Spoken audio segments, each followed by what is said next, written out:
যে ৩ জন আত্মীয়ের বাড়িতে কখনোই যাবেন না, না হলে ঈমান ধ্বংস হয়ে যেতে পারে।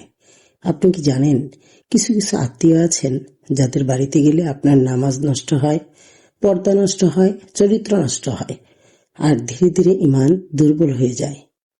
আজ আমি আপনাকে এমন ৩ ধরনের আত্মীয়ের কথা বলবো যাদের ব্যাপারে ইসলাম আমাদের আগেই সতর্ক করে দিয়েছে। শেষ পর্যন্ত শুনবেন, কারণ এই কথাগুলো আপনার জীবন ও আখিরাত বাঁচাতে পারে।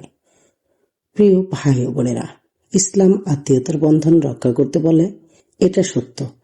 কিন্তু ইসলাম কখনোই বলে না যেখানে গুনাহ, অশ্লীলতা ও ঈমান ধ্বংসের পরিবেশ, সেখানে চোখ বন্ধ করে যেতে। রাসূল পাক সাল্লাল্লাহু আলাইহি ওয়াসাল্লাম বলেছেন, মানুষ তার বন্ধুর দিনের উপরই থাকে। তিরমিজি।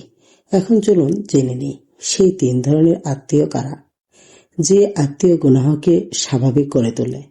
যে আত্মীয়ের বাড়িতে গেলে আপনি দেখেন নামাজের কোনো গুরুত্ব নেই, পর্দার কোনো মূল্য নেই, গান, সিনেমা, ফ্রি মিক্সিং স্বাভাবিক, হারাম কথাকে হাসি তামাশায় নেওয়া হয়। প্রথম দিন আপনি অস্বস্তি বোধ করবেন, দ্বিতীয় দিন মানিয়ে নেবেন, আর তৃতীয় দিন গুনাহকে স্বাভাবিক মনে হবে। এভাবেই শয়তান ঈমান চুরি করে। ২. যে আত্মীয় দিনের বিষয়ে ঠাট্টা করে। কিছু আত্মীয় আছে যারা নামাজ নিয়ে হাসাহাসি করে, দাড়ি, হিজাব, পর্দা নিয়ে ব্যঙ্গ করে, বলে এত ধার্মিক সাজতে হবে না।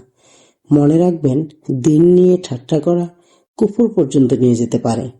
কোরআনে আল্লাহ পাক বলেন, তোমরা কি আল্লাহ, তার আয়াত ও তার রাসূলকে নিয়ে ঠাট্টা করছো?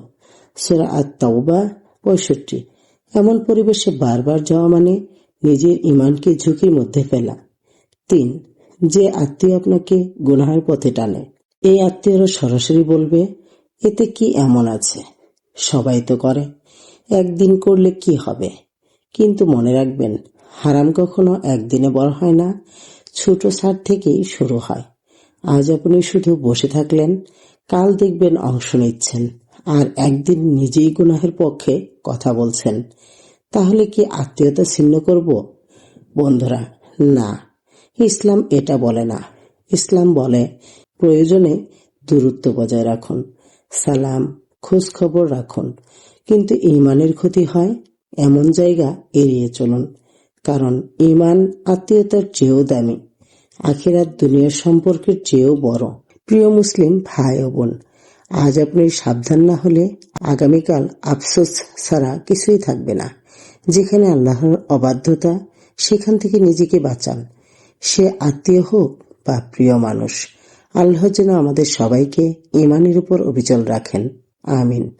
ভিডিওটি যদি আপনার হৃদয়ে স্পর্শ করে থাকে, একটি লাইক দিন, শেয়ার করুন, আর এমন আরো ঈমান জাগানো কন্টেন্ট পেতে চ্যানেলটি সাবস্ক্রাইব করতে ভুলবেন না। ধন্যবাদ।